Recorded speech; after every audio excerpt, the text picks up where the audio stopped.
Pernahkah Anda bertanya-tanya, mengapa beberapa orang tampak begitu cerdas, kreatif, dan penuh ide, sementara yang lain merasa terjebak dalam rutinitas tanpa inspirasi?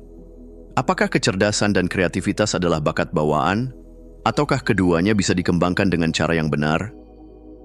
Dalam perjalanan hidup, kita seringkali terjebak dalam pola pikir bahwa kecerdasan adalah sesuatu yang tetap, tidak dapat diubah. Namun, ilmu pengetahuan modern menunjukkan bahwa otak manusia memiliki kemampuan luar biasa untuk tumbuh, berubah, dan beradaptasi, sebuah keajaiban yang disebut neuroplastisitas. Buku ini adalah undangan untuk menggali potensi tersembunyi dalam diri Anda. Setiap bab dirancang sebagai petualangan yang membawa Anda menjelajahi berbagai cara untuk meningkatkan kecerdasan dan kreativitas, mulai dari bagaimana nutrisi yang tepat dapat mengasah daya pikir, hingga bagaimana percakapan mendalam dan rasa ingin tahu dapat membuka pintu menuju perspektif yang lebih luas. Ini bukan sekadar teori, tetapi serangkaian langkah konkret yang dapat Anda terapkan dalam kehidupan sehari-hari. Bayangkan dunia di mana Anda bisa berpikir lebih jernih, menemukan solusi kreatif dengan mudah, dan terus berkembang tanpa batas. Dunia itu bukanlah mimpi, itu adalah sesuatu yang dapat Anda bangun, sedikit demi sedikit, dengan memahami rahasia yang akan kita bahas di setiap halaman buku ini. Jadi, mari kita mulai perjalanan ini bersama. Otak Anda siap untuk berkembang, dan kini saatnya Anda memberikan kesempatan terbaik bagi diri sendiri. Bab 1. Nutrisi untuk otak. Di dalam tubuh manusia tersembunyi sebuah organ yang lebih kompleks daripada teknologi tercanggih yang pernah diciptakan. Organ itu adalah otak, pusat kendali yang memungkinkan kita berpikir, berkreasi, bermimpi, dan memahami dunia. Namun, seperti mesin apapun, otak tidak dapat bekerja dengan optimal tanpa bahan bakar yang tepat. Jika Anda ingin meningkatkan kecerdasan dan kreativitas, langkah pertama yang harus dilakukan adalah memberi otak Anda nutrisi terbaik. Bayangkan sebuah mobil sport mewah yang dirancang untuk melaju dengan kecepatan luar biasa. Mesin mobil itu memiliki kemampuan optimal, tetapi tanpa bahan bakar berkualitas tinggi, ia tidak akan mampu bergerak sejengkal pun. Begitu pula dengan otak manusia, sebuah organ dengan kapasitas luar biasa yang hanya dapat berfungsi dengan baik jika mendapatkan nutrisi yang tepat. Setiap hari, miliaran sel otak bekerja tanpa henti, menghubungkan berbagai informasi, membentuk ingatan, dan merancang solusi kreatif.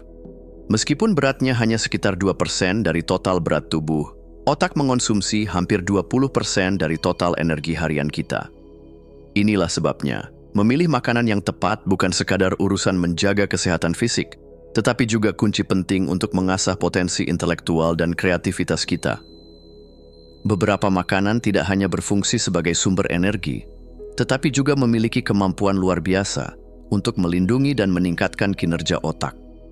Di antara banyak pilihan, terdapat 3 jenis makanan yang layak disebut sebagai makanan super bagi otak, yaitu blueberry, alpukat, dan kacang kenari. Blueberry, si buah kecil yang manis, kaya akan antioksidan kuat yang mampu melawan radikal bebas, sekaligus mencegah penuaan dini sel-sel otak. Penelitian pun membuktikan bahwa mengonsumsi blueberry secara rutin dapat meningkatkan daya ingat dan memperlambat penurunan fungsi kognitif.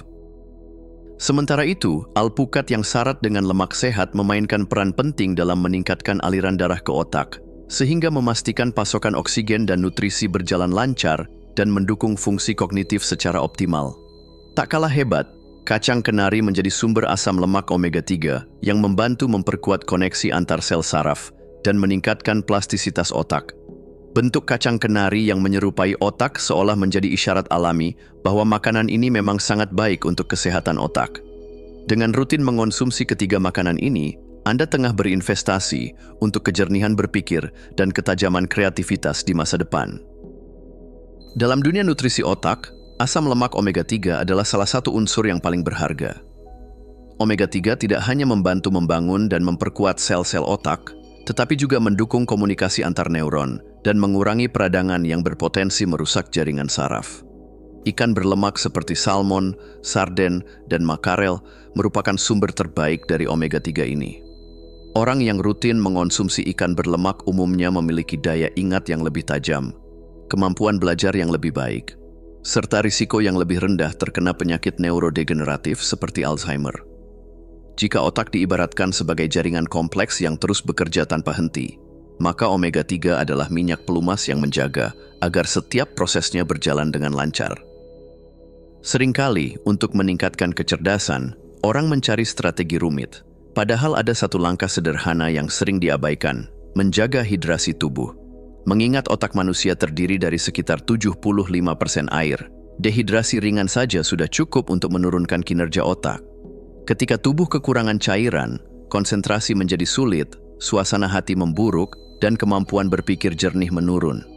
Karena itu, minum air yang cukup setiap hari adalah langkah paling mudah dan efektif agar otak tetap berada pada performa terbaiknya. Jangan menunggu hingga merasa haus, sebab saat itu, otak Anda mungkin sudah mulai terganggu akibat kekurangan air. Biasakan untuk minum air secara rutin, terutama saat membutuhkan fokus tinggi dan kreativitas maksimal. Jika ada makanan yang bisa meningkatkan kemampuan otak, maka tentu ada juga makanan yang justru menghambatnya. Di antara berbagai pilihan makanan, dua jenis yang paling perlu dihindari adalah gula berlebih dan makanan olahan. Konsumsi gula berlebih, terutama dalam bentuk gula rafinasi, menyebabkan fluktuasi kadar gula darah yang drastis. Akibatnya, energi menjadi tidak stabil, dan Anda pun sulit untuk fokus atau berpikir dengan jernih. Bahkan, dalam jangka panjang, kebiasaan mengonsumsi gula tinggi dikaitkan dengan penurunan daya ingat dan meningkatnya risiko gangguan kognitif. Sementara itu, makanan olahan yang syarat dengan bahan kimia tambahan, lemak trans, dan pengawet dapat memicu peradangan dalam tubuh, termasuk pada otak, sehingga menghambat fungsinya dan mempercepat proses penurunan kognitif. Meski demikian, menghindari kedua jenis makanan ini tidak berarti Anda harus meninggalkan seluruh kesenangan hidup. Kuncinya adalah menjaga keseimbangan dan kesadaran. Setiap pilihan makanan adalah keputusan yang menentukan cara otak Anda bekerja. Apakah Anda memilih memberi otak bahan bakar terbaik, atau membiarkannya berjalan dengan sumber energi yang merusak? Pada akhirnya, nutrisi bukan sekadar soal makanan, tetapi fondasi dari setiap pikiran, ide, dan keputusan yang kita buat. Dengan memberikan otak bahan bakar terbaik, Anda tidak hanya menjaga kesehatan, tetapi juga membuka jalan menuju hidup yang lebih tajam, jernih, dan penuh makna. Bab 2. Puzzle dan permainan otak. Bayangkan seseorang yang ingin memiliki tubuh yang kuat dan sehat. Ia akan pergi ke gym, mengangkat beban, dan berolahraga secara teratur. Tanpa latihan, otot-ototnya akan melemah, tubuhnya kehilangan kekuatan, dan daya tahannya berkurang. Otak kita bekerja dengan prinsip yang sama. Ia adalah otot yang membutuhkan latihan terus-menerus, agar tetap tajam, fleksibel, dan siap menghadapi tantangan hidup. Di dunia yang penuh dengan informasi dan perubahan cepat, memiliki pikiran yang kuat bukan lagi sekadar keuntungan, melainkan kebutuhan. Latihan mental yang tepat tidak hanya meningkatkan kecerdasan, tetapi juga membuka jalan bagi kreativitas yang lebih luas dan cara berpikir yang lebih strategis. Salah satu cara terbaik untuk melatih otak adalah melalui puzzle dan permainan yang dirancang khusus untuk merangsang daya pikir. Setiap kali Anda menyelesaikan teka-teki, memecahkan masalah, atau mempelajari strategi baru, Anda sedang melatih otak Anda. Aktivitas-aktivitas ini menciptakan koneksi baru antara neuron, memperkuat jalur saraf yang sudah ada, dan meningkatkan fleksibilitas mental. Ilmuwan menyebut proses ini sebagai neuroplastisitas, kemampuan otak untuk terus berkembang dan beradaptasi. Seperti otot yang tumbuh lebih kuat ketika sering digunakan, otak pun menjadi lebih tajam saat diberi tantangan baru. Namun, jika otak dibiarkan pasif dan hanya menerima informasi tanpa usaha berpikir aktif, maka ketajaman berpikir bisa berkurang dan melemah. Mengasah otak bukan hanya tentang menghafal atau mengumpulkan fakta, tetapi tentang membangun pola pikir yang lebih analitis, kritis, dan kreatif. Puzzle dan permainan otak menjadi seperti gym bagi pikiran, tempat di mana kita bisa menguji batas kemampuan, mengembangkan strategi, serta memperkuat kekuatan kognitif yang kita miliki. Di antara berbagai jenis puzzle, Sudoku dan teka-teki silang telah lama dikenal sebagai alat yang efektif untuk melatih otak. Meskipun tampak sederhana, kedua permainan ini memberikan dampak besar terhadap daya pikir dan kemampuan pemecahan masalah. Sudoku melatih logika dan pola berpikir sistematis, di mana setiap angka yang ditempatkan harus sesuai dengan aturan ketat. Hal ini memaksa otak untuk berpikir ke depan dan mempertimbangkan berbagai kemungkinan sebelum mengambil keputusan. Sementara itu, teka-teki silang melibatkan daya ingat, kosakata, serta kemampuan berpikir asosiatif. Setiap kata yang ditemukan bukan hanya sekadar hasil dari mengingat informasi, tetapi juga dari menghubungkan konsep-konsep yang telah dipelajari sebelumnya. Kedua permainan ini bukan semata hiburan, melainkan latihan mental yang efektif untuk mempertajam daya ingat, meningkatkan konsentrasi, dan memperlambat penurunan kognitif seiring bertambahnya usia. Catur bukan hanya permainan, tetapi juga sebuah simulasi kehidupan.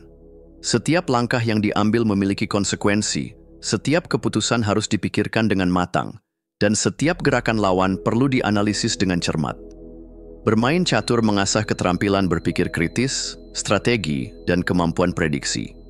Pemain dituntut untuk mempertimbangkan berbagai kemungkinan sekaligus, melatih otak agar mampu berpikir beberapa langkah ke depan. Karena itu, tidak mengherankan jika catur sering dikaitkan dengan kecerdasan dan keunggulan kognitif. Lebih dari sekadar strategi, catur juga mengajarkan kesabaran dan disiplin berpikir. Tidak ada kemenangan yang datang dari keputusan impulsif. Setiap kemenangan adalah hasil dari perencanaan matang dan analisis yang dalam. Dengan bermain catur, seseorang tidak hanya menjadi lebih terampil dalam permainan, tetapi juga dalam menghadapi tantangan hidup. Di era digital ini, kita beruntung memiliki akses ke berbagai aplikasi yang dirancang untuk meningkatkan fungsi otak. Dua di antaranya yang paling populer adalah Lumosity dan Brain HQ. Lumosity menawarkan berbagai permainan kognitif yang dikembangkan oleh para ahli saraf untuk meningkatkan memori, perhatian, dan fleksibilitas berpikir. Setiap sesi latihan dirancang agar menantang namun tetap menyenangkan, sehingga mendorong otak untuk terus berkembang tanpa terasa seperti beban. Sementara itu, Brain HQ berfokus pada peningkatan kecepatan pemrosesan informasi, daya ingat, dan kemampuan pengambilan keputusan. Aplikasi ini menggunakan pendekatan berbasis penelitian, sehingga setiap latihan memiliki tujuan yang jelas dalam membantu pengguna meningkatkan fungsi otaknya secara nyata. Dengan adanya aplikasi-aplikasi ini, kita dapat menjadikan latihan otak sebagai bagian dari rutinitas harian, kapan saja dan di mana saja. Dulu, video game sering dipandang sebagai aktivitas yang menghambat kecerdasan. Namun, penelitian terbaru justru menunjukkan bahwa game strategi memiliki dampak positif bagi otak. Permainan seperti Age of Empires, StarCraft, dan Civilization mendorong pemain untuk berpikir cepat, membuat keputusan strategis, dan mengelola berbagai sumber daya sekaligus. Dalam dunia yang terus berubah, fleksibilitas kognitif, kemampuan untuk berpindah dari satu pola pikir ke pola pikir lain dengan cepat, adalah keterampilan yang sangat berharga. Melalui game strategi, otak dilatih untuk beradaptasi dengan perubahan yang cepat, mengembangkan solusi kreatif dalam situasi kompleks, serta mengelola banyak informasi secara bersamaan. Tentu saja, keseimbangan tetaplah penting. Bermain game dalam jumlah yang wajar dapat menjadi sarana latihan otak yang hebat, tetapi jika berlebihan justru dapat membawa dampak negatif. Melatih otak bukanlah tugas yang membosankan. Ia adalah perjalanan yang menyenangkan, penuh tantangan, dan memuaskan. Dengan memanfaatkan puzzle, permainan strategi, dan latihan mental lainnya, Anda tidak hanya meningkatkan kecerdasan, tetapi juga membuka pintu menuju cara berpikir yang lebih fleksibel, kreatif, dan tajam. Ingatlah bahwa otak adalah alat paling berharga yang Anda miliki, dan dengan latihan yang tepat, ia dapat berkembang jauh melampaui apa yang Anda bayangkan. Bab 3. Berpikir kritis. Di era informasi yang melimpah, di mana berita, opini, dan data datang dari segala arah, memiliki kemampuan berpikir kritis bukan lagi sekadar keunggulan, melainkan sebuah kebutuhan mendasar. Setiap hari, kita dihadapkan pada berbagai keputusan, baik yang sederhana maupun kompleks. Kita seringkali harus bertanya pada diri sendiri, apakah informasi yang kita terima benar adanya? Apakah kita mampu memandang suatu masalah dari sudut pandang yang seimbang? Apakah kita bisa mengidentifikasi argumen yang lemah dan bias yang tersembunyi? Berpikir kritis tidak hanya sekadar menolak informasi yang salah, tetapi juga merupakan kemampuan untuk menganalisis, mengevaluasi, dan menyusun pemikiran dengan jernih. Ia adalah seni untuk bertanya, meragukan dengan bijak, serta menggali lebih dalam sebelum mengambil kesimpulan. Dalam bab ini, kita akan mengupas bagaimana berpikir kritis dapat diasah dan diterapkan dalam kehidupan sehari-hari. Berpikir kritis adalah keterampilan untuk melihat lebih dari apa yang tampak di permukaan. Ini melibatkan kemampuan untuk menganalisis informasi, mengevaluasi keabsahannya, dan membuat keputusan berdasarkan pemikiran yang rasional, bukan sekadar mengikuti asumsi atau emosi. Seorang pemikir kritis tidak serta-merta menerima setiap pernyataan sebagai kebenaran. Ia akan bertanya dari mana asal informasi tersebut, apakah ada bukti yang mendukungnya, dan adakah kepentingan tersembunyi yang mungkin memengaruhi cara informasi itu disajikan. Kemampuan ini tidak hanya penting dalam ranah akademis atau perdebatan, tetapi juga dalam kehidupan sehari-hari. Saat membaca berita, menonton iklan, atau mendengar opini, berpikir kritis membantu kita memilah antara fakta dan manipulasi. Tak dapat dipungkiri, setiap manusia memiliki bias, kecenderungan untuk melihat dunia melalui lensa pengalaman, nilai, dan keyakinan pribadi, seringkali tanpa disadari. Tantangan terbesar dalam berpikir kritis adalah kemampuan mengenali bias dalam diri sendiri. Seseorang yang sangat percaya pada suatu ideologi, misalnya, bisa jadi sulit menerima sudut pandang yang berbeda, meskipun terdapat bukti kuat yang mendukungnya. Ada berbagai bentuk bias yang umum terjadi, seperti bias konfirmasi, yaitu kecenderungan untuk hanya mencari dan mempercayai informasi yang mendukung keyakinan kita, sambil mengabaikan bukti lain. Bias kelompok, yaitu kecondongan untuk lebih mempercayai pendapat yang berasal dari kelompok atau komunitas sendiri dibandingkan pihak luar. Serta bias retrospektif, yaitu keyakinan bahwa kita selalu tahu sesuatu sejak awal, padahal tidak. Mengenali bias adalah langkah awal untuk mengatasinya. Dengan kesadaran diri, kita bisa mulai membuka mata terhadap sudut pandang yang lebih luas, berpikir lebih objektif, dan menghindari pola pikir yang sempit. Selain bias, kesalahan logika atau logical fallacies juga kerap mewarnai argumen yang tampaknya meyakinkan. Tanpa disadari, kita bisa saja terbujuk oleh argumen yang salah arah. Misalnya, kesalahan straw man terjadi saat seseorang memutarbalikkan argumen lawan agar lebih mudah diserang. Lalu ada ad hominem, yaitu menyerang karakter pribadi lawan alih-alih membantah isi argumennya. Kesalahan lain seperti false dilemma menyajikan seolah-olah hanya ada dua pilihan, padahal banyak alternatif lain, sementara slippery slope menganggap bahwa satu tindakan kecil pasti akan membawa konsekuensi besar tanpa bukti memadai. Mengenali kesalahan-kesalahan logika ini membantu kita untuk tidak mudah terjebak dalam pemikiran menyesatkan dan melatih diri membangun argumen yang kuat dan rasional. Membaca dan menulis sejatinya adalah latihan berpikir kritis yang sangat efektif. Saat membaca, kita belajar memahami, menganalisis, dan mengevaluasi informasi. Memilih bacaan dari berbagai sudut pandang, bukan hanya yang sejalan dengan keyakinan pribadi, menjadi cara yang baik untuk memperluas wawasan. Mengajukan pertanyaan kritis, seperti apakah informasi tersebut berbasis fakta atau sekadar opini, dan siapa penulisnya serta apa motifnya, juga bagian dari latihan ini. Memerhatikan struktur argumen, mengidentifikasi bias, dan mencermati apakah ada kesalahan logika dalam bacaan tersebut, semakin mempertajam pikiran kita.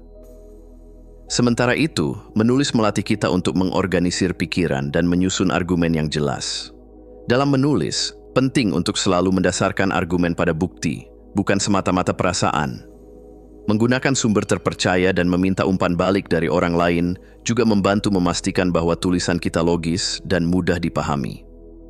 Dengan membiasakan diri membaca dan menulis secara reflektif, kita mengasah ketajaman berpikir yang bisa diterapkan dalam berbagai situasi kehidupan.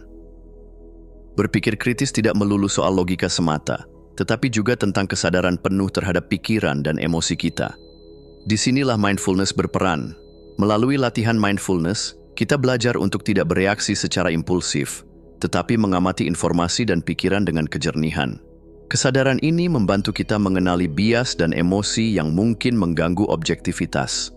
Dengan mindfulness, kita belajar mendengarkan secara penuh tanpa langsung memikirkan jawaban, membuka diri terhadap perspektif lain, dan menunda pengambilan kesimpulan sampai informasi cukup.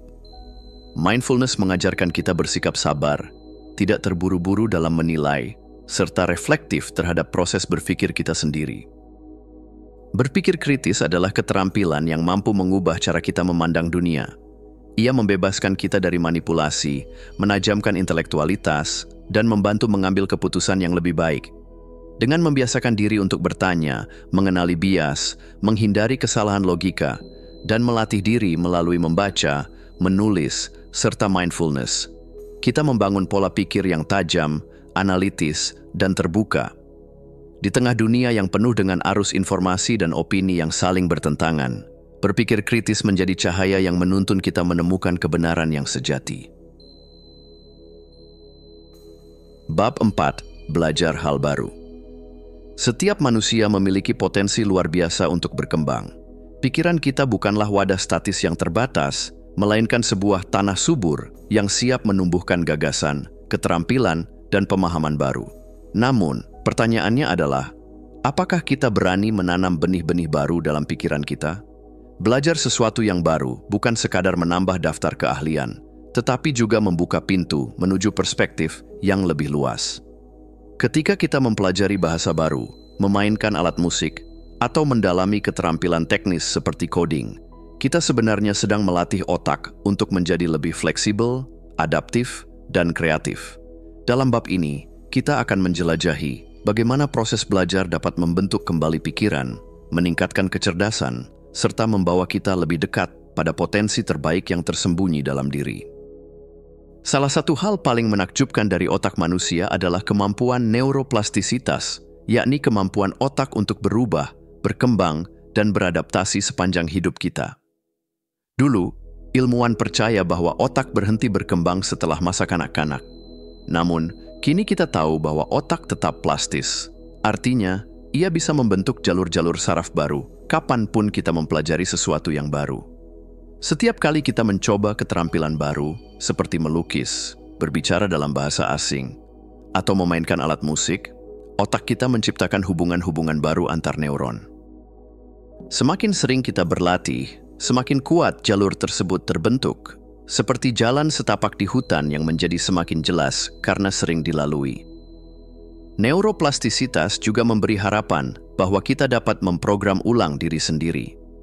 Jika selama ini kita merasa sulit fokus, kurang kreatif, atau mudah menyerah saat menghadapi tantangan, semua itu bukan sifat yang tetap.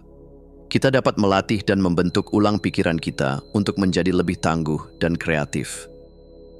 Belajar bahasa baru, misalnya, bukan sekadar menambah kosakata atau memahami tata bahasa, tetapi juga mengasah cara berpikir. Studi menunjukkan bahwa orang yang menguasai lebih dari satu bahasa memiliki otak yang lebih tajam, memori yang lebih kuat, dan kemampuan multitasking yang lebih baik. Setiap bahasa membawa struktur dan pola pikir yang berbeda, sehingga ketika kita belajar bahasa lain, otak kita dipaksa untuk terus beradaptasi dan beralih mode antar sistem berpikir. Hal ini meningkatkan fleksibilitas kognitif dan memperkaya perspektif kita. Lebih dari sekadar kemampuan berbicara, mempelajari bahasa baru membuka pintu ke budaya baru, cara pandang yang berbeda, dan membuat kita lebih terbuka terhadap ide-ide yang mungkin tidak pernah kita pertimbangkan sebelumnya. Selain bahasa, musik adalah alat ampuh untuk melatih otak. Ketika kita memainkan alat musik, otak bekerja secara kompleks dan terpadu. Kita harus membaca notasi, mengatur tempo, menggerakkan jari dengan presisi, dan mendengarkan suara yang dihasilkan secara bersamaan.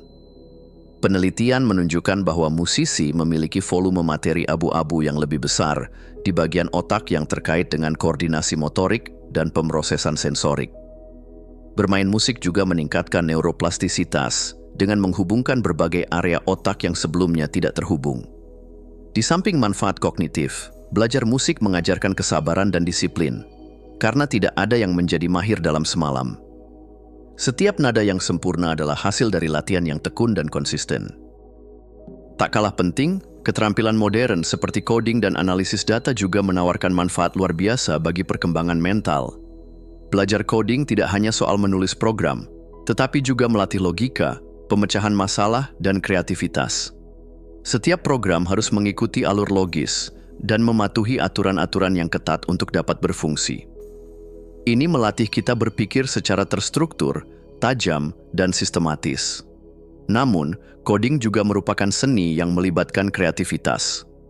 Dari baris-baris kode sederhana, kita dapat membangun aplikasi, situs web, hingga algoritma cerdas. Dengan demikian, belajar coding tidak hanya mengasah logika, tetapi juga mendorong kita untuk berimajinasi dan menciptakan solusi inovatif atas berbagai masalah. Meski begitu, belajar hal baru sering kali terasa menakutkan, apalagi jika kita melihatnya sebagai tugas besar yang harus segera dikuasai. Rahasia sukses dalam belajar terletak pada kemampuan memecahnya menjadi langkah-langkah kecil dan konsisten. Misalnya, saat ingin belajar bermain gitar, kita tidak perlu langsung bisa memainkan lagu yang kompleks. Kita bisa mulai dengan satu akor sederhana, lalu berlatih progresi akor, hingga akhirnya mampu memainkan lagu favorit. Menetapkan tujuan yang jelas juga sangat membantu menjaga semangat. Cobalah bertanya pada diri sendiri, apa alasan saya ingin belajar ini? Bagaimana saya bisa memasukkan latihan ke dalam rutinitas harian? Apa pencapaian kecil yang bisa saya rayakan di sepanjang proses ini? Dengan menyadari bahwa belajar adalah sebuah perjalanan, bukan sekadar hasil akhir, kita akan lebih menikmati setiap langkahnya. Pada akhirnya, belajar hal baru bukan hanya tentang menambah keterampilan, tetapi juga tentang menantang diri kita untuk terus tumbuh dan berkembang. Setiap keterampilan yang kita pelajari adalah jendela baru menuju dunia yang lebih luas, memungkinkan kita melihat lebih banyak kemungkinan, memahami lebih dalam, dan merasakan kepuasan karena mampu melakukan sesuatu yang sebelumnya terasa mustahil. Jadi pertanyaannya adalah, apa yang ingin kamu pelajari hari ini? Bab 5. Olahraga untuk pikiran yang tajam. Kita seringkali menganggap kecerdasan sebagai hasil murni dari aktivitas mental, seperti membaca buku, memecahkan teka-teki, atau berdiskusi tentang ide-ide besar. Namun, sesungguhnya, apa yang terjadi di dalam pikiran kita sangat bergantung pada kondisi tubuh kita. Tubuh yang sehat adalah fondasi bagi pikiran yang tajam. Otak bukan sekadar mesin pemikir, tetapi bagian dari sistem biologis yang memerlukan aliran darah, oksigen, dan nutrisi agar mampu bekerja optimal. Salah satu cara terbaik untuk menjaga agar otak tetap berfungsi pada level terbaiknya adalah dengan bergerak. Olahraga bukan sekadar aktivitas fisik, melainkan sebuah investasi langsung bagi kesehatan mental, kejernihan berpikir, dan daya ingat. Setiap kali tubuh bergerak, jantung memompa darah lebih cepat, mengalirkan lebih banyak oksigen ke otak. Pada saat yang sama, neuron-neuron di otak menjadi lebih aktif, membangun koneksi-koneksi baru yang memperkuat daya pikir dan ingatan. Penelitian menunjukkan bahwa olahraga rutin dapat meningkatkan produksi Brain-Derived Neurotrophic Factor, BDNF, sebuah protein penting untuk pertumbuhan dan perbaikan sel-sel otak. Tanpa BDNF yang cukup, otak bisa menjadi lesu, kehilangan fleksibilitasnya, dan lebih rentan terhadap stres maupun penurunan fungsi kognitif. Lebih dari itu, olahraga memicu pelepasan hormon kebahagiaan seperti endorfin dan serotonin, yang membuat kita merasa lebih fokus, lebih tenang, dan lebih termotivasi untuk belajar serta berpikir jernih. Di antara berbagai jenis olahraga, aerobik merupakan salah satu yang paling berpengaruh langsung terhadap kesehatan otak. Aktivitas seperti berlari, bersepeda, berenang, atau berjalan cepat dapat meningkatkan detak jantung, mempercepat aliran darah, dan membawa lebih banyak oksigen serta nutrisi ke otak. Dengan kapasitas kardiovaskular yang meningkat, otak menerima pasokan yang dibutuhkannya untuk menjaga ketajaman ingatan dan konsentrasi. Sebuah studi dari University of British Columbia bahkan menemukan bahwa olahraga aerobik rutin mampu meningkatkan ukuran hipokampus, bagian otak yang berperan penting dalam memori dan pembelajaran. Fakta ini menegaskan bahwa olahraga bukan hanya menyehatkan tubuh, tetapi juga mempertajam pikiran. Selain aerobik, ada pula yoga dan tai chi, Dua bentuk latihan yang menggabungkan gerakan lembut dengan kesadaran penuh atau mindfulness. Yoga tidak hanya melatih fleksibilitas tubuh, tetapi juga melatih fleksibilitas pikiran. Saat melakukan pose-pose yoga, kita diajak untuk bernapas dalam, fokus pada momen saat ini, dan melepaskan pikiran dari berbagai gangguan. Hal ini membantu mengurangi stres, meningkatkan fokus, dan memperkuat hubungan antara tubuh dan pikiran. Tai Chi, yang dikenal sebagai meditasi dalam gerakan, memberikan manfaat serupa melalui gerakan lambat dan penuh kesadaran. Tai Chi melatih keseimbangan, koordinasi, serta keterampilan berpikir strategis dan refleksif. Kedua latihan ini telah terbukti mampu menurunkan hormon stres seperti kortisol dan meningkatkan aktivitas otak di area yang bertanggung jawab terhadap pengambilan keputusan dan pemecahan masalah. Selain itu, latihan beban juga memiliki peran penting dalam menjaga ketajaman pikiran. Berbeda dari aerobik yang meningkatkan aliran darah dan oksigen, latihan beban seperti angkat dumbbell, push-up, atau latihan resistensi lainnya dapat meningkatkan fungsi eksekutif otak, keterampilan penting seperti perencanaan, pengambilan keputusan, pengendalian diri, dan fokus. Latihan beban merangsang pelepasan hormon IGF-1, Insulin-like Growth Factor 1, yang berperan dalam pertumbuhan dan perbaikan sel-sel otak. Tak hanya itu, latihan ini juga melatih disiplin dan ketahanan mental. Saat kita mengangkat beban yang lebih berat dari sebelumnya, kita melatih diri untuk menghadapi tantangan dan memperluas batas kemampuan. Namun, olahraga tidak harus dilakukan sendirian. Aktivitas fisik yang melibatkan interaksi sosial, seperti bermain sepak bola, basket, tenis, atau jogging bersama teman, memberikan manfaat ganda, kesehatan fisik, dan hubungan sosial yang lebih kuat. Olahraga sosial melatih kecerdasan sosial, kemampuan membaca ekspresi orang lain, memahami strategi kelompok, dan merespons situasi dengan cepat. Semua ini memperkuat bagian otak yang bertanggung jawab atas empati, komunikasi, dan pengambilan keputusan.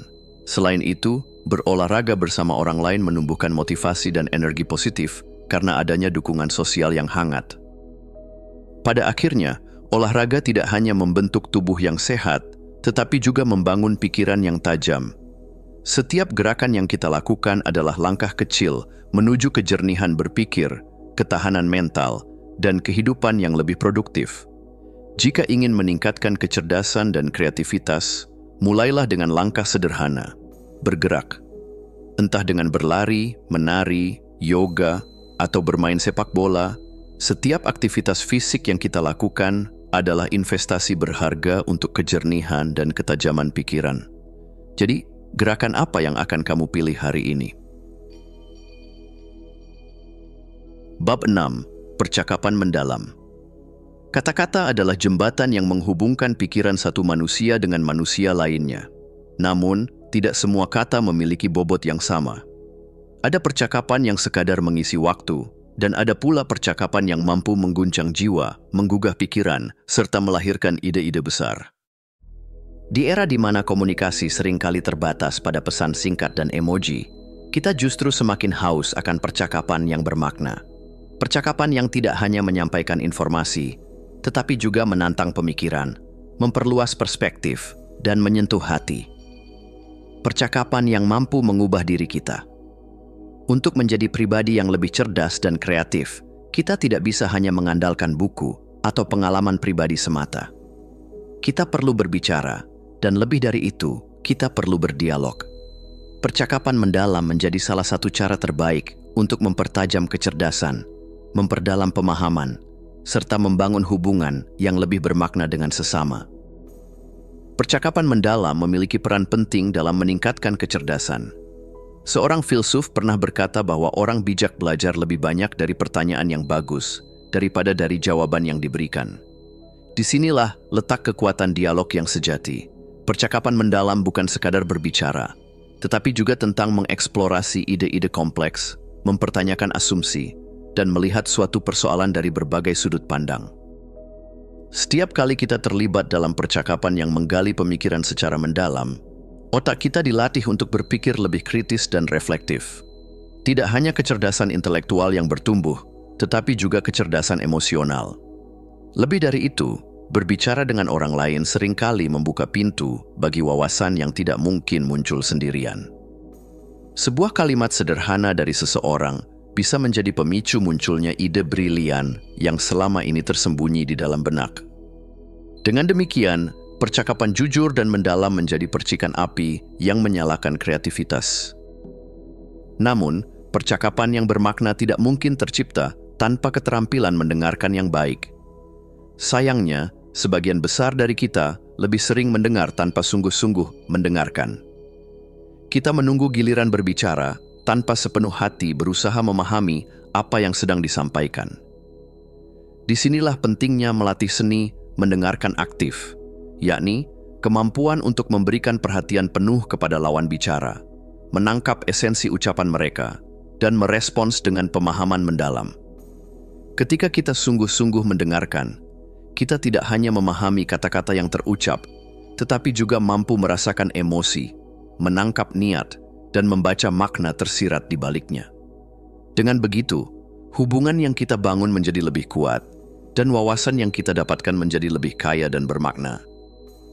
Selain keterampilan mendengarkan, pertanyaan yang kita ajukan dalam percakapan juga menentukan arah dan kedalaman pembicaraan. Sayangnya, banyak percakapan menjadi hambar karena dipenuhi pertanyaan-pertanyaan tertutup yang hanya memancing jawaban ya atau tidak. Sebaliknya, pertanyaan terbuka mampu menghidupkan percakapan, membuka ruang refleksi, dan mengundang lawan bicara untuk berbagi pemikiran lebih luas. Misalnya, daripada sekadar bertanya, "Apakah kamu suka pekerjaanmu?" akan lebih membangkitkan diskusi jika kita bertanya, "Apa hal paling menarik yang pernah kamu pelajari dari pekerjaanmu?" Pertanyaan semacam ini tidak hanya memperpanjang dialog, tetapi juga menciptakan kesempatan bagi lahirnya wawasan baru. Bila ingin mengasah kecerdasan dan kreativitas, kita harus membiasakan diri bertanya dengan cara yang membuka ruang diskusi, bukan sekadar mencari jawaban singkat. Lebih jauh lagi, percakapan mendalam juga membutuhkan empati.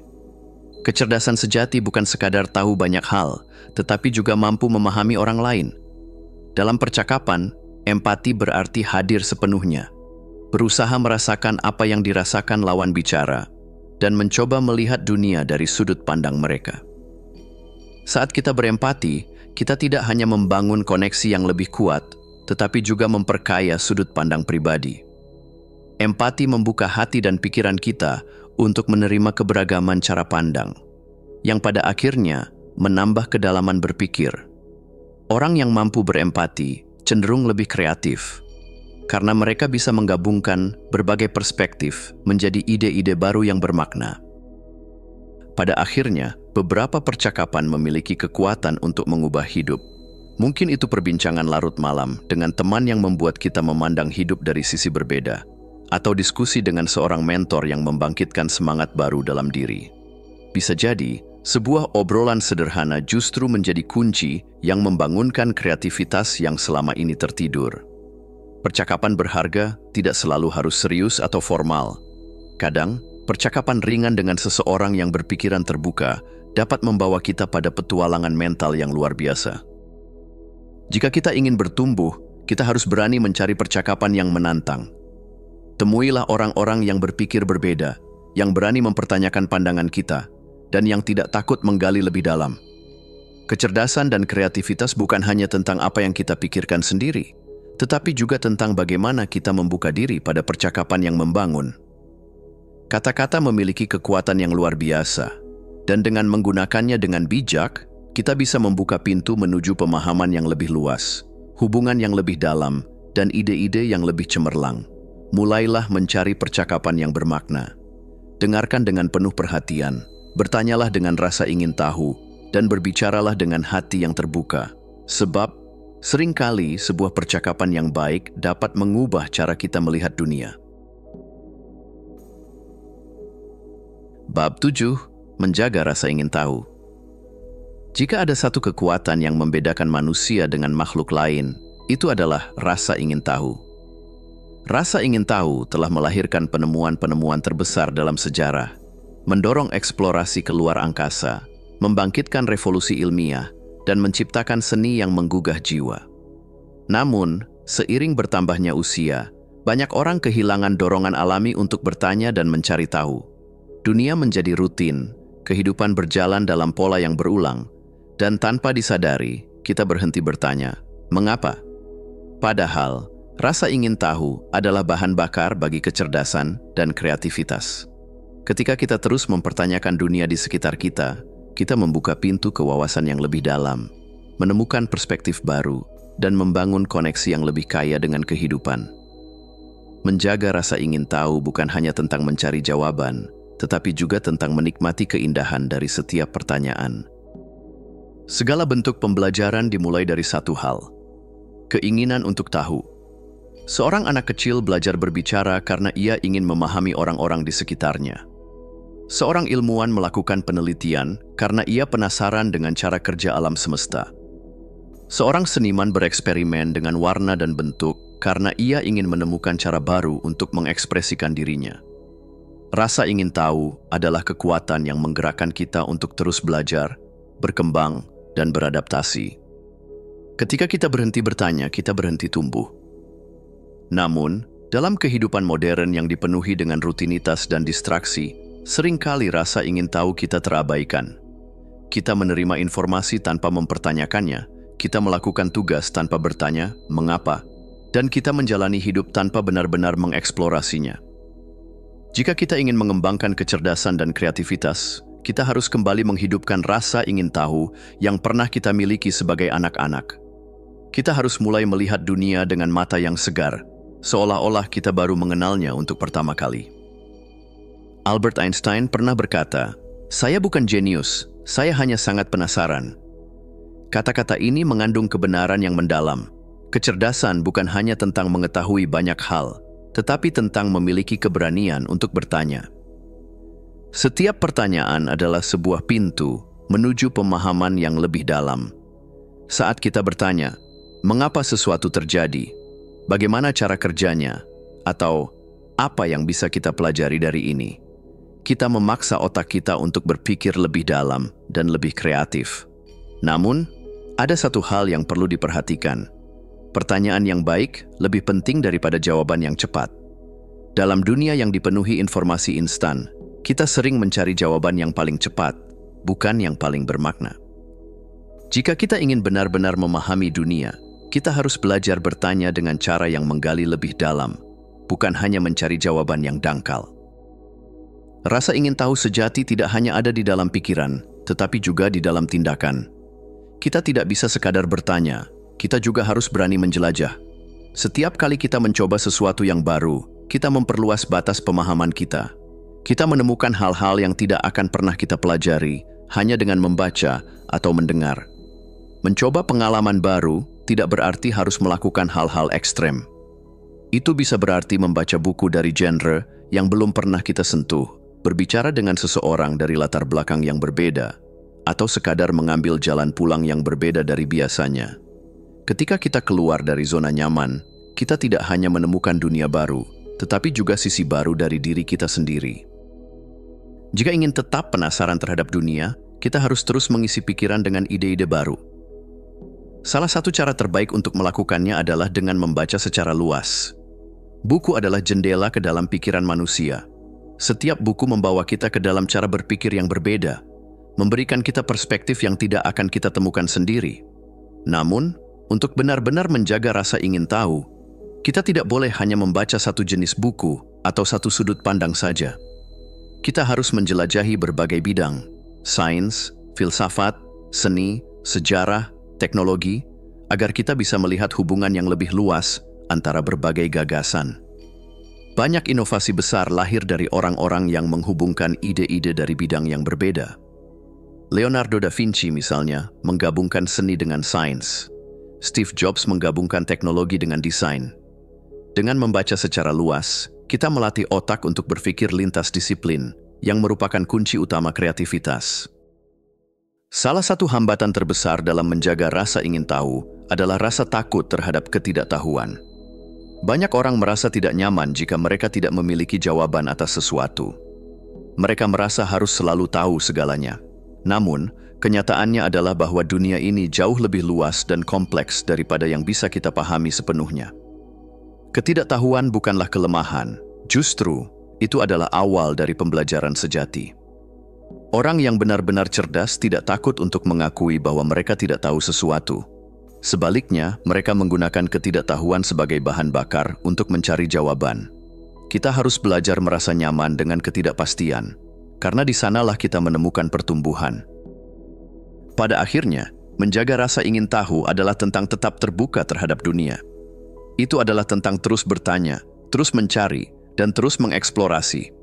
Jangan biarkan rutinitas membunuh rasa ingin tahumu. Jangan biarkan ketakutan akan ketidaktahuan menghentikanmu dari bertanya. Karena di balik setiap pertanyaan, ada dunia baru yang menunggu untuk ditemukan. Bab 8, Istirahat dan Mindfulness. Dalam dunia yang bergerak serba cepat ini, kita seringkali menganggap istirahat sebagai sebuah kelemahan, seolah-olah itu hanyalah hadiah bagi mereka yang telah menyelesaikan semua pekerjaan. Kita begitu mengagungkan produktivitas tanpa henti, sampai-sampai mengukur nilai diri berdasarkan seberapa banyak hal yang mampu kita selesaikan dalam sehari. Namun, ketika kita terus memaksa otak bekerja tanpa henti, dampaknya bisa sangat merugikan. Kelelahan mental, kehilangan fokus, kecemasan, bahkan penurunan daya ingat. Seperti tubuh yang membutuhkan waktu untuk pulih, otak pun perlu waktu untuk beristirahat agar tetap tajam dan sehat. Inilah alasan mengapa mindfulness dan istirahat yang berkualitas menjadi kunci penting dalam menjaga kesehatan mental dan kognitif. Keduanya bukanlah bentuk kemalasan, melainkan investasi jangka panjang bagi ketenangan jiwa dan kejernihan berpikir.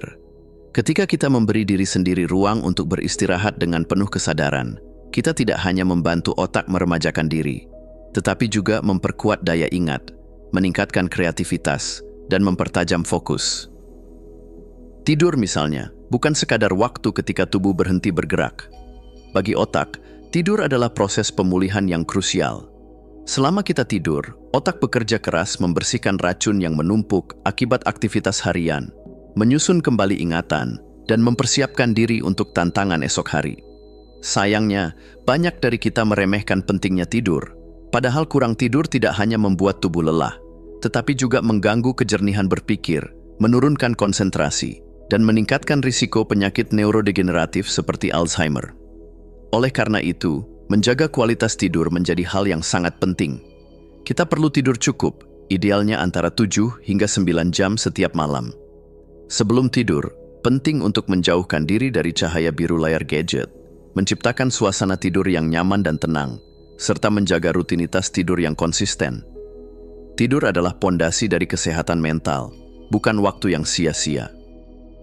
Selain tidur, teknik Pomodoro menjadi cara efektif untuk menjaga ritme kerja tanpa menguras energi. Teknik ini mendorong kita bekerja dalam interval waktu tertentu, yaitu selama 25 menit, kemudian diikuti istirahat singkat selama 5 menit. Setelah 4 siklus, kita disarankan mengambil istirahat lebih panjang, sekitar 15 hingga 30 menit. Metode ini membantu menjaga fokus karena otak diberikan waktu istirahat secara berkala untuk memproses informasi. Dengan bekerja dalam interval pendek, kita mencegah kelelahan mental dan menghindari kejenuhan. Pomodoro membuktikan bahwa istirahat bukanlah musuh produktivitas, melainkan bagian integral dari proses kerja yang efektif. Namun, untuk benar-benar hadir dalam setiap aktivitas, mindfulness menjadi kunci. Di tengah derasnya arus informasi dan gangguan digital, pikiran kita seringkali tidak berada di tempat yang sama dengan tubuh. Kita makan sambil memikirkan pekerjaan, berbicara sambil memeriksa notifikasi, bekerja sambil membayangkan daftar tugas yang belum selesai. Akibatnya, kita hidup dalam kebisingan mental yang tak kunjung reda. Melalui mindfulness, kita belajar kembali hadir penuh dalam setiap momen, baik saat makan, berbicara, maupun bekerja. Praktik mindfulness sederhana seperti memusatkan perhatian pada napas ketika merasa stres, melakukan satu aktivitas tanpa multitasking, dan menyadari sensasi atau emosi yang muncul tanpa menghakimi, dapat membantu kita menikmati hidup dengan lebih sadar dan damai. Selain mindfulness, meditasi adalah sarana penting untuk menenangkan pikiran. Jika tidur adalah istirahat bagi tubuh, maka meditasi adalah istirahat bagi pikiran yang sibuk. Berbagai studi menunjukkan bahwa meditasi dapat menurunkan stres, meningkatkan fokus, dan bahkan mengubah struktur otak untuk memperkuat ketahanan mental serta keseimbangan emosi. Kita tidak perlu menghabiskan waktu berjam-jam untuk meditasi. Cukup 10 hingga 15 menit setiap hari sudah bisa memberikan manfaat nyata. Ada berbagai jenis meditasi yang bisa dipilih, seperti meditasi perhatian penuh yang mengarahkan fokus pada napas atau suara. Meditasi mantra yang mengulang kata atau frasa menenangkan untuk menjaga fokus pikiran. Atau meditasi loving kindness yang menumbuhkan kasih sayang bagi diri sendiri dan orang lain. Dengan rutin bermeditasi, pikiran menjadi lebih jernih, tenang, dan siap menghadapi tantangan hidup. Agar manfaat istirahat dan mindfulness terasa dalam jangka panjang, kita perlu membangun rutinitas hidup yang seimbang. Ini berarti tidur dan bangun pada waktu yang konsisten setiap hari, termasuk akhir pekan. Kita juga bisa mengintegrasikan teknik Pomodoro saat bekerja, mengambil waktu sejenak untuk menjauh dari gadget agar otak tidak kelelahan oleh stimulasi terus-menerus, serta menyisipkan momen mindfulness dalam aktivitas harian, seperti makan, berjalan, atau berbincang dengan orang lain. Menyediakan waktu untuk meditasi atau refleksi setiap pagi, atau sebelum tidur juga, dapat menjadi bagian dari rutinitas yang memperkuat kesehatan mental kita. Pada akhirnya, istirahat dan mindfulness bukanlah kemewahan bagi segelintir orang, tetapi kebutuhan bagi siapa saja yang ingin menjalani hidup dengan utuh dan sadar. Di tengah hiruk-pikuk dunia yang sibuk, kita perlu belajar melambat. Sebab, dalam keheningan, kita menemukan kejernihan. Dalam istirahat, kita menemukan energi baru. Dan dalam kehadiran penuh, kita menemukan makna terdalam dari kehidupan ini. Bab 9. Konsistensi dalam belajar dan pertumbuhan. Banyak orang ingin berkembang, belajar hal baru, dan mencapai potensi terbaik mereka. Namun, keinginan saja tidak cukup. Rahasia utama dari setiap keberhasilan yang bertahan lama bukanlah semata-mata bakat luar biasa atau keberuntungan, melainkan satu hal sederhana yang seringkali diabaikan: konsistensi. Konsistensi adalah jembatan yang menghubungkan impian dengan kenyataan. Ia adalah kekuatan yang membuat seseorang terus melangkah meskipun rintangan menghadang, sekaligus menjadi bukti bahwa perubahan besar tidak lahir dari lompatan sesaat, melainkan dari langkah-langkah kecil yang dilakukan dengan tekun setiap hari. Dalam perjalanan menuju pertumbuhan pribadi, seringkali kita tergoda oleh keinginan untuk mendapatkan hasil instan. Kita ingin menjadi ahli dalam semalam atau menguasai keterampilan baru dalam hitungan hari. Namun, kenyataannya, perubahan yang bermakna tidak pernah terjadi begitu cepat. Seorang pianis hebat tidak tiba-tiba bisa memainkan konser megah, melainkan berlatih berulang kali hingga jari-jarinya menari di atas tuts piano dengan alami. Seorang atlet kelas dunia tidak lahir dengan kekuatan dan kecepatan, tetapi mencapainya melalui latihan disiplin selama bertahun-tahun. Sayangnya, banyak dari kita terlalu terfokus pada hasil akhir, hingga lupa bahwa keberhasilan sejati justru dibentuk dari proses panjang yang penuh kerja keras. Konsistensi dalam belajar dan bertumbuh berarti terus berlatih meskipun motivasi sedang menurun, memahami bahwa setiap usaha kecil akan berdampak besar dalam jangka panjang, dan menyadari bahwa kegagalan adalah bagian dari perjalanan, bukan akhir segalanya. Keberhasilan bukan milik mereka yang mulai paling cepat, tetapi milik mereka yang bertahan hingga akhir. Salah satu cara terbaik untuk menjaga konsistensi adalah dengan membangun kebiasaan. Kebiasaan adalah pola tindakan yang dilakukan secara otomatis, sehingga tidak membutuhkan banyak usaha untuk memulainya. Misalnya, jika ingin membaca lebih banyak buku, tidak perlu langsung memaksakan diri membaca 50 halaman sehari. Mulailah dengan membaca 1 halaman setiap pagi. Jika dilakukan dengan konsisten, 1 halaman akan bertambah menjadi 5, kemudian 10, dan akhirnya membaca menjadi bagian alami dari hidup kita. Untuk membangun kebiasaan yang bertahan lama, mulailah dari langkah kecil yang sederhana dan jangan memaksakan perubahan besar sekaligus. Buatlah aktivitas itu mudah dilakukan, seperti memulai olahraga ringan 5 menit sehari daripada langsung berolahraga 2 jam. Hubungkan kebiasaan baru dengan kebiasaan yang sudah ada, misalnya meditasi setelah minum kopi pagi. Dan jangan lupa untuk merayakan setiap kemajuan kecil, karena apresiasi terhadap diri sendiri akan memperkuat kebiasaan tersebut. Dalam hal ini, keberlanjutan jauh lebih penting daripada intensitas. Lebih baik melangkah kecil setiap hari daripada melompat besar, lalu berhenti di tengah jalan. Konsistensi juga dapat dibangun dengan menetapkan tujuan yang realistis. Banyak orang gagal menjaga konsistensi karena terlalu muluk dalam menetapkan target, tanpa rencana yang matang. Bayangkan seseorang yang ingin fasih berbahasa asing dalam 3 bulan tanpa strategi yang jelas, tentu akan mudah merasa frustrasi dan akhirnya menyerah. Sebaliknya, jika ia menetapkan target menghafal 10 kata baru setiap hari, maka dalam setahun, ia akan menguasai lebih dari 3.500 kata.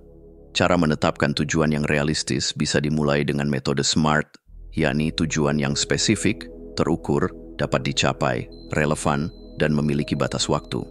Fokuslah pada proses, bukan hanya hasil.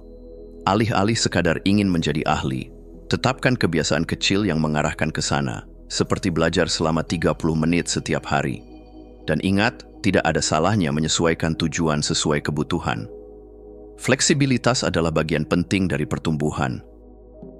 Selain menetapkan tujuan yang jelas, akuntabilitas juga memainkan peranan besar dalam menjaga konsistensi.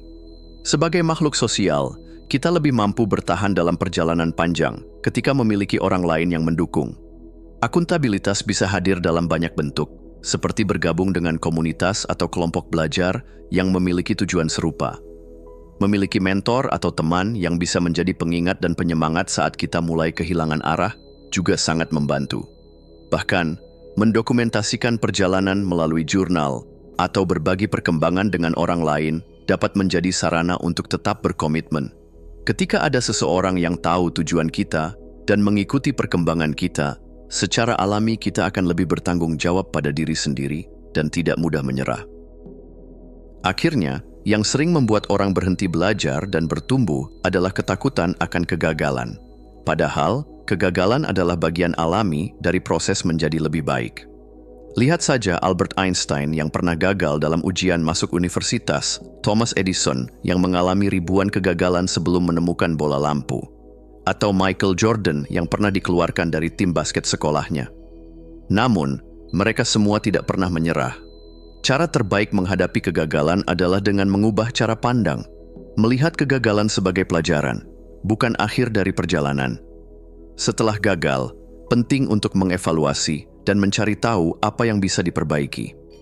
Ingat kembali alasan kita memulai, sebab mengingat tujuan awal akan membantu kita bangkit. Jangan biarkan kegagalan sesaat menghapus seluruh usaha yang telah dilakukan. Sebuah kesalahan tidak mendefinisikan diri kita. Yang lebih penting adalah bagaimana kita merespons kegagalan itu. Konsistensi dalam belajar dan bertumbuh memang bukan hal mudah. Ia memerlukan disiplin, ketekunan, dan keberanian untuk terus melangkah meskipun jalannya terjal. Namun, percayalah, hasil besar datang dari tindakan-tindakan kecil yang dilakukan terus-menerus. Satu langkah hari ini, satu langkah lagi esok, dan tanpa disadari, kita telah berjalan jauh dari titik awal. Karena itu, jangan menunggu motivasi atau momen yang sempurna. Mulailah sekarang, lakukan sedikit demi sedikit, dan jadikan konsistensi bagian dari diri kita. Pada akhirnya, bukan kecepatan yang menentukan siapa yang berhasil, tetapi siapa yang tidak pernah berhenti melangkah. Bab 10. Menyelaraskan tindakan dengan tujuan. Banyak orang menjalani hidup tanpa arah yang jelas. Mereka sibuk, bergerak tanpa henti, namun seringkali merasa hampa, seolah-olah apa yang mereka lakukan tidak benar-benar membawa mereka kemanapun. Hal ini terjadi karena ada ketidaksesuaian antara tindakan dan tujuan hidup mereka. Menjalani hidup dengan penuh makna berarti memastikan bahwa setiap langkah yang kita ambil selaras dengan apa yang benar-benar penting bagi kita. Ketika tindakan kita sejalan dengan tujuan hidup, kita akan merasakan kepuasan, kejelasan, dan kemajuan yang nyata. Namun, bagaimana kita bisa memastikan bahwa setiap keputusan yang kita buat dan setiap langkah yang kita ambil tidak hanya sekadar aktivitas semata, tetapi benar-benar membawa kita lebih dekat ke arah yang kita inginkan? Hidup yang bermakna tidak diukur dari seberapa banyak hal yang kita lakukan, melainkan dari seberapa relevan apa yang kita lakukan dengan tujuan yang ingin kita capai. Bayangkan seorang pendaki gunung yang tidak tahu gunung mana yang ingin ia daki. Setiap langkah yang diambilnya hanya akan menjadi kebingungan di tengah hutan. Sebaliknya, jika ia memiliki tujuan yang jelas, setiap pijakan memiliki arti dan makna. Ketidaksesuaian antara tindakan dan tujuan seringkali menjadi sumber stres, kelelahan, dan kebingungan. Kita mungkin bekerja keras setiap hari, tetapi jika apa yang kita lakukan tidak membawa kita ke arah yang kita inginkan, kita akan merasa terjebak dalam siklus tanpa akhir. Menyelaraskan tindakan dengan tujuan berarti hidup dengan penuh kesadaran. Senantiasa bertanya kepada diri sendiri, apakah apa yang kita lakukan hari ini membawa kita lebih dekat pada tujuan? Apakah aktivitas tersebut mencerminkan nilai-nilai dan impian kita? Dan apakah kita akan bangga dengan perjalanan ini bila terus melakukannya bertahun-tahun ke depan? Sebelum bisa menyelaraskan tindakan, kita harus memahami dengan jelas apa tujuan hidup kita. Banyak orang memiliki tujuan yang samar, seperti ingin sukses, ingin bahagia, atau ingin hidup lebih baik. Namun, tanpa definisi yang jelas, tujuan-tujuan itu hanya akan menjadi impian yang tidak pernah terwujud. Tujuan yang efektif adalah tujuan yang spesifik, terukur, bermakna, realistis, dan memiliki batas waktu. Misalnya, alih-alih hanya berkata, "Saya ingin sukses," akan jauh lebih kuat jika kita mengatakan, "Saya ingin membangun bisnis sendiri dalam 3 tahun ke depan dengan penghasilan yang cukup untuk mendukung keluarga saya." Semakin jelas tujuan yang kita miliki, semakin mudah bagi kita untuk merancang tindakan-tindakan nyata yang membawa kita ke sana. Di tengah dunia yang penuh dengan gangguan, kita kerap terseret dalam kesibukan yang tidak berarti. Setiap hari, kita dibanjiri tugas, informasi, dan tuntutan yang membuat kita mudah kehilangan arah. Tanpa prioritas yang jelas, kita akan menghabiskan waktu untuk hal-hal yang tampak mendesak, tetapi sebenarnya tidak penting, sementara hal-hal yang benar-benar sejalan dengan tujuan hidup malah terabaikan.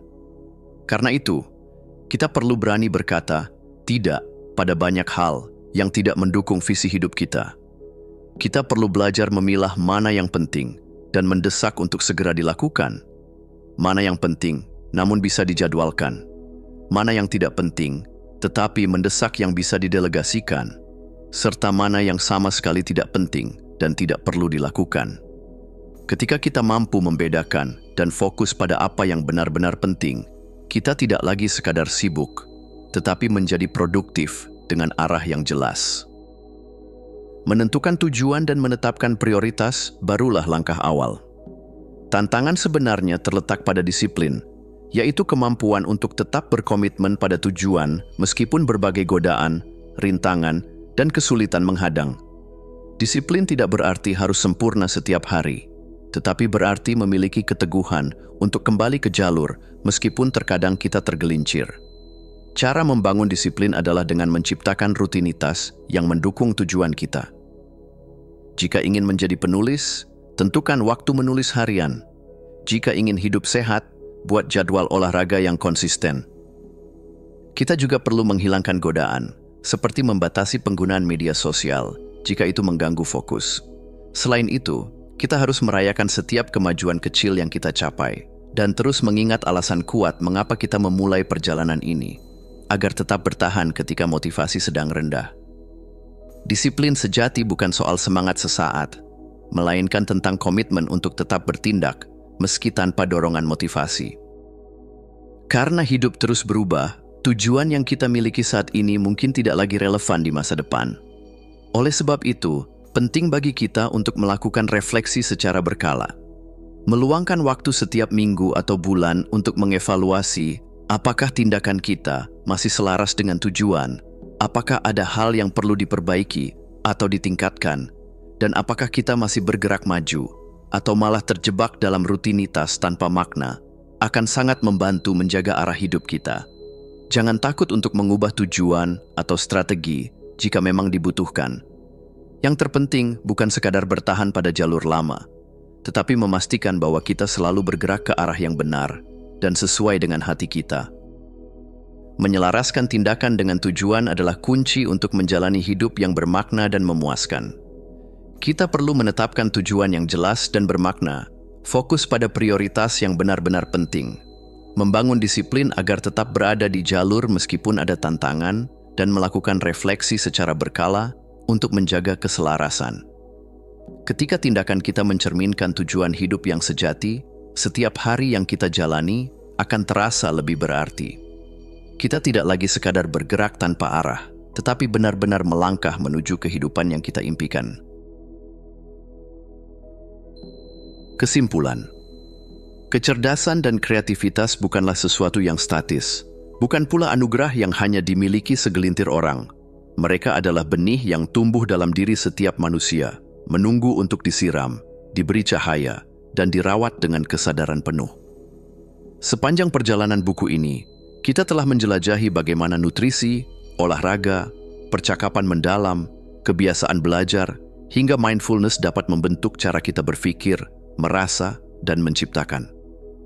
Setiap langkah yang kita ambil dalam meningkatkan kecerdasan dan kreativitas bukan hanya memperkaya diri kita, tetapi juga dunia di sekitar kita. Namun, ilmu tanpa tindakan hanyalah teori yang membeku dalam pikiran. Apa yang membedakan orang-orang yang berkembang dengan mereka yang tetap terjebak dalam kebiasaan lama adalah keberanian untuk bertindak. Tidak perlu perubahan besar dalam semalam. Satu langkah kecil hari ini jauh lebih berarti daripada ribuan niat yang tidak pernah diwujudkan. Jadikan rasa ingin tahu sebagai kompas, disiplin sebagai tenaga, dan kesadaran sebagai cahaya yang membimbing langkah-langkahmu. Dengan setiap pengalaman baru, setiap ide yang dituangkan, dan setiap tantangan yang dihadapi dengan keberanian, kita tidak hanya meningkatkan kecerdasan dan kreativitas, tetapi juga membangun kehidupan yang lebih bermakna dan penuh warna. Dunia ini adalah panggung bagi para pemikir dan pencipta. Maka, ambil peranmu. Jangan hanya menjadi penonton dalam hidupmu sendiri. Jadilah arsitek dari masa depan yang ingin kau ciptakan.